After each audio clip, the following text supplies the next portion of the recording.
Hello friends नमस्कार welcome back to my channel. तो friends आज वीडियो रे आमे एही ब्लाउज रो सिलाई करिबा। देखंतु फ्रेंड्स एठी मु कपड़ा कटिंग करने जाईची आ एहारो कटिंग वीडियो चैनल रे अपलोड अछि। आपण मान जो देखि नाहंती ताहले एही वीडियो रो एंड स्क्रीन रे आसी जिवो ताको देखि नै जिवे। तो देखंतु एठी प्रथमे आमे बैक पार्ट को रेडी करिबा। एठी टॉक्स पई देखंतु मार्क करिबा हमर फिटिंग लाइन को छाड़ी देकी तार मिडिल बाहर करनेबा तापरे सेठी आमे टॉक्स लगे नै जिबा। देखंतु याकू एंदी मो फोल्ड कर नै गली आउ एठी सिलाई कर नै जिबा। तळो साइड रे हाफ इंच सिलाई करिबा ऊपर साइड को सिलाई पूरा जीरो कर नै आसीबा। आउ एठी ऊपर साइड को आमे 4.5 इंच पर्यंत सिलाई करिबा। देखंतु फ्रेंड्स एठी हमरो एटा टॉक्स लागि जाईची। एबे आमे एठी अंटा साइड रे पट्टी लगाइबा। तो एठी देखंतु मोर कपड़ा कम थिला तो ताकू मु जॉइंट करिकी एमती लंबा कर नेची। आउ एठी तापरे पट्टी लगाइ नै जिबा अंटा साइड रे। देखंतु एमती करिकी पूरा एठी लगाइ नै जिबा। एबे कोन करिबा ना पट्टी को साइड कर देकी ता ऊपरे आउ गोटे सिलाई पकाइबा। एमती करिकी गोटे सिलाई पकाइ देले हमरो माने इजीली फोल्ड हे जिवो भीतर साइड को एही पट्टी। एबे देखंतु एबे आमे याकू फोल्ड करिकी पुणी एठी सिलाई नै जिबा। तो फ्रेंड्स एठी गोटे बड़ सिलाई पकाइ नै दिबा। परे ताकू आमे हाथ रे हेमिंग करिबा। देखंतु एठी मो बैक पार्ट को एठी मो रेडी कर नै गली। एक्स्ट्रा कपड़ा को कटिंग कर दबा। देखंतु पूरा फिनिशिंग रे एटा हमरो बनि जाईची। एबे आमे फ्रंट पार्ट को सिलाई करिबा। ता पई देखंतु एठी कटोरी पार्ट 2 को आमे एमती आमना सामना करिकी रखिबा। आउ देखंतु ए साइड रे हमरो छोटो अछि। देखंतु गोटे साइड रे कटोरी पार्ट 2 रो छोटो अछि आ गोटे साइड रे अधिक अछि। तो से कम साइड को आमना सामना करिकी रखिबा। से साइड आ हे जिवो हमरो हुक पट्टी साइड हुक आई पट्टी तापरे पार्ट 1 को आनिकी ता ऊपर रखिबा। आउ एठी जॉइंट कर नै जिबा आमे। देखंतु एटा हमरो जॉइंट हे गला। एबे आमे टॉक्स लगाइ नै जिबा। एठी सिलाई को सिलाई मिसेला परे तळो साइड रे 1 इंच रो सिलाई नै आसीबा। आ ऊपर साइड को हाफ इंच छाड़ी की तारो एंड कर दबा सिलाईटा। देखंतु एठी हमरो कटोरी मध्य पूरा फिनिशिंग रे एठी बनि जाईची। एबे आमे एठी लगाइ दबा एस पट्टी रे। देखंतु एमती हल्का हाथ रे ताको धरिकी एठी अटैच कर नै जिबा। देखंतु फ्रेंड्स एटा हमरो एस पट्टा भी लागि जाईची। एबे आमे एठी लगाइ नै जिबा। आ गोटे हमरो कटोरी को एठी लगाइ नै जिबा। देखंतु एमती करिकी ताको एठी लगाइ नै जिबा। तो फ्रेंड्स देख पारथबे एठी हमरो हल्का कपड़ा अधिक रहि जाईची एस पट्टी रे। तो ताको एमती कटिंग कर देकी सेट कर दे परिबे जदी एमती हल्का फुल्का एक्स्ट्रा हे जाय। तापरे एठी मध्ये लगाइ नै जिबा आमे वी पट्टी को। आउ ए वी पट्टी ऊपरे पुणी आ गोटे प्रेस स्टिच पकाइ नै जिबा। देखंतु एटा हमरो पूरा लागि जाईची। एमिति ही एपट साइड रे मध्ये लगाइ नै जिबा वी पट्टी को। तो फ्रेंड्स एहार फुल कटिंग वीडियो चैनल रे अपलोड अछि। एटा हला गोटे हमरो डेली यूज कॉटन ब्लाउज बिना अस्त्र वाला। आपण मान जदी एहार कटिंग वीडियो देखि नाहंती तो ए वीडियो रो एंड स्क्रीन रे आसी जिवो। आपण मान ताको देखि नै जिवे। एटा हला हमरो 38 साइज रो डबल कटोरी ब्लाउज। एबे देखंतु आमे लगाइबा एठी हुक पट्टी ଦେଖନ୍ତୁ ପଟିକୁ ତଳ ସାଇଡ଼ରେ ରଖିକି ଏଇଠି ମୁଁ ସିଲେଇ କରି ନେଇଗଲି। ଏଇଠି ତାର ହୁକ୍ ପଟିଟା ମୁଁ ବାହାର ସାଇଡ଼କୁ ହିଁ ରଖୁଛି। ଏଇଠି ଆପଣ ପୁରା ଭିତର ସାଇଡ଼କୁ ମଧ୍ୟ କରିପାରିବେ। ଦେଖନ୍ତୁ ଏଇଟା ଆମର ହୁକ୍ ପଟି ତିଆରି ହେଇଗଲା। ଦେଖନ୍ତୁ ଏଇଟା ଆମର ହୁକ୍ ପଟି ତିଆରି ହେଇଗଲା। ଏବେ ଆମେ ତିଆରି କରି ନେଇଯିବା ଆଇ ପଟି। ତା ପାଇଁ ଦେଖନ୍ତୁ ଏଇଠି କପଡ଼ା ଆମର ସର୍ଟ ଅଛି, ତ ତାକୁ ମୁଁ ଏଇଠି କପଡ଼ାକୁ ଜଏଣ୍ଟ କରିକି ପୁରା କରି ନେଇଯିବି। ଏବେ ଦେଖନ୍ତୁ ୟା ଉପରେ ରଖିକି ଆଉ ସିଲେଇ କରି ନେଇଯିବା।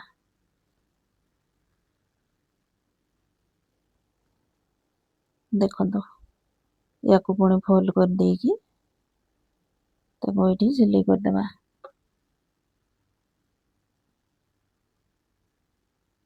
ଦେଖନ୍ତୁ ଏଇଠି 2 ସୁତ ଛାଡ଼ିକି ପୁଣି ଆଉ ଗୋଟେ ସିଲେଇ ପକେଇ ନେଇଯିବା। ଏଇଟା ଆମର ରେଡ଼ି ହେଇଗଲା। ଏବେ ମୁଁ ୟାକୁ ପୁରା ମିଶେଇକି ରଖି ନେଇଗଲି। ତାପରେ ଏଇଠି ମୁଁ ଗୋଡ଼ାକୁ ଆଉ ଟିକେ ସେପ୍ ଦେଇ ନେଉଛି। ଦେଖନ୍ତୁ ଏଇଟା ଆମର ପୁରା ରାଉଣ୍ଡ ହେଇଗଲା।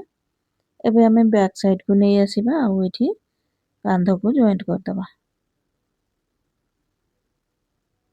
ଦେଖନ୍ତୁ ଏମିତି କରିକି ଆମେ ଆଉ ଗୋଟେ କାନ୍ଧ ମଧ୍ୟ ଏଇଠି ସିଲେଇ କରି ନେଇଯିବା।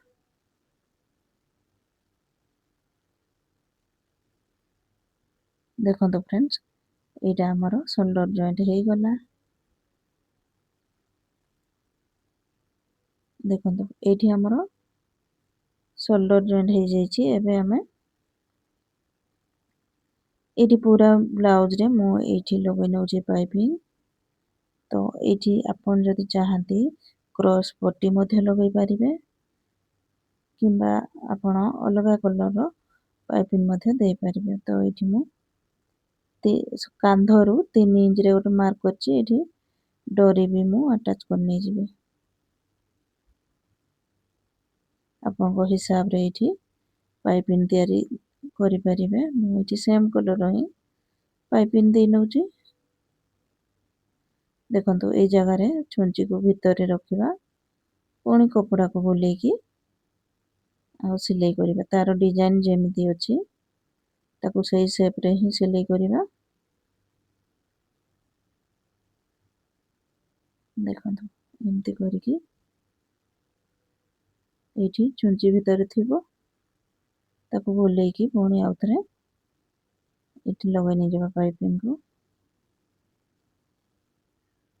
ଦେଖନ୍ତୁ ଏମିତି କରିକି ପୁରା ଗଳାରେ ଆମେ ଲଗାଇ ନେଇଯିବା। ତ ଫ୍ରେଣ୍ଡସ୍ ଏପଟ ସାଇଡ଼ରେ ଦେଖନ୍ତୁ ମୁଁ ଡୋରି ଆଟାଚ୍ କରିବା ପାଇଁ ଭୁଲି ଯାଇଛି, ତ ମୁଁ ପରେ ଲଗାଇ ନେଇଯିବି ତାକୁ ଡୋରିକୁ।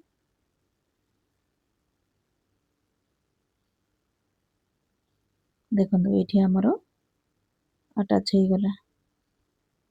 ଏବେ ଦେଖନ୍ତୁ ଏଇ ଯେଉଁ ଡିଜାଇନ୍ ବନିଛି ତାର କୋଣ ଗୁଡ଼ାକରେ ଗୋଟେ ଗୋଟେ କଟ୍ ଲଗାଇଦେବା। ଏବେ ୟାକୁ ମୋଡ଼ିକି ପୁଣି ପାଇପିଂ ଭିତର ସାଇଡ଼କୁ କରିକି ଏଇଠି ଗୋଟେ ଫିନିସିଂର ସିଲେଇଟେ ପକାଇ ନେଇଯିବା। ଦେଖନ୍ତୁ ଏଇ ଜାଗାରେ ମୁଁ ଏଇଠି 3 ଇଞ୍ଚରେ ମାର୍କ କଲି, ତାପରେ ଏଇଠି ଡୋରିଟାକୁ ଆଟାଚ୍ କରିନେଇ। ତ ଏଇଠି ଆପଣଙ୍କ ପସନ୍ଦ ଅନୁସାରେ ମାନେ ଡୋରି ଲଗାଇ ପାରନ୍ତି କିମ୍ବା ନ ଲଗାଇ ପାରନ୍ତି। ଡୋରି ନଦେଲେ ବି ଏଠି କାନ୍ଧ ଖସିବନି।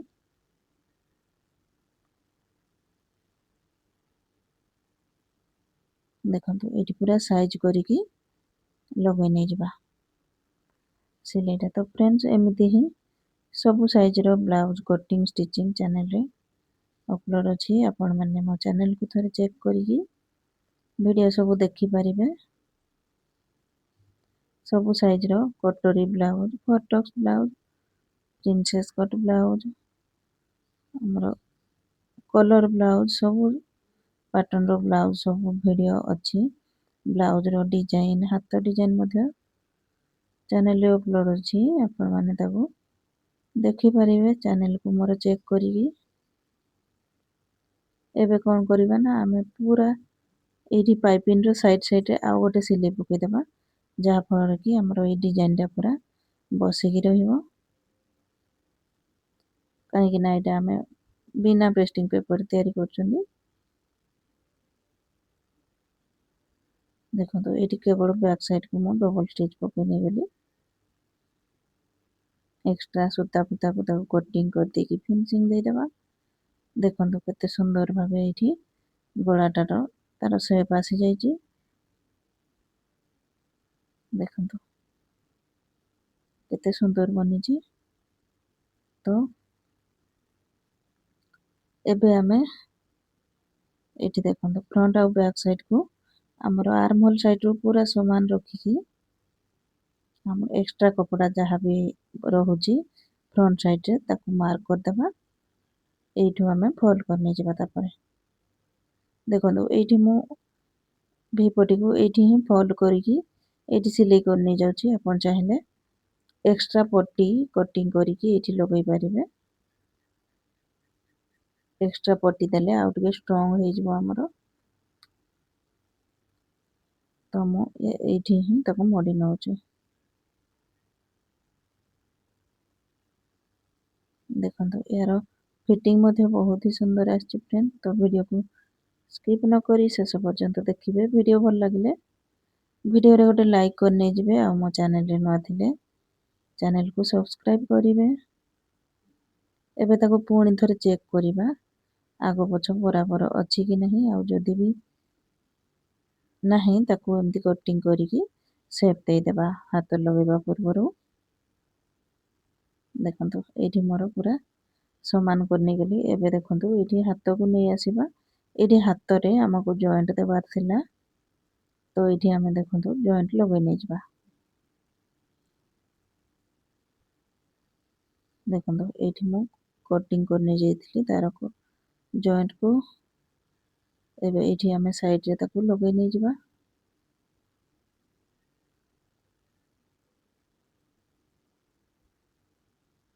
ଦେଖନ୍ତୁ ଫ୍ରେଣ୍ଡସ୍ ଏଇଠି ଆମର ଜଏଣ୍ଟ ଲାଗି ଯାଇଛି। ଏଇଠି ଆପଣ ଚାହିଁଲେ ଏଇ ମୋହରି ସାଇଡରେ ମଧ୍ୟ ଲଗେଇ ପାରିବେ ପାଇପିଂ। ତ ଏଇଠି ମୁଁ ଏଇ କପଡ଼ାକୁ ହିଁ ଫୋଲ୍ଡ କରିଦେଇକି ସିଲେଇ କରି ନେଇଯାଉଛି।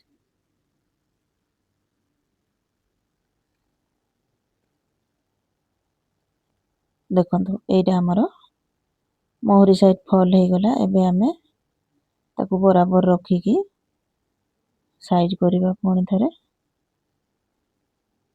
ଦେଖନ୍ତୁ ଏଇଠି କପଡ଼ା ଆଗ ପଛ ଅଛି, ତ ତାକୁ କଟିଂ କରିକି ଆଗ ସେପ୍ ଦେଇ ନେବା। ତାପରେ ଏଇଠି ଦେଖନ୍ତୁ ଫ୍ରଣ୍ଟ ସାଇଡ ପାଇଁ ମୁଁ ଏଇଠି ହାଲକା କଟିଂ କରି ନେଇଗଲି।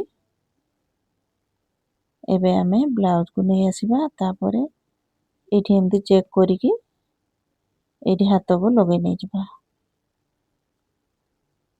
ଆପଣ ଏଇ ମିଡିଲରୁ ବି ସିଲେଇ କରିପାରିବେ। ତାପରେ ଏମିତି ଚେକ୍ କରିକି ପୁରା ଶେଷରୁ ବି ସିଲେଇ କରି ନେଇ ଆସିପାରିବେ।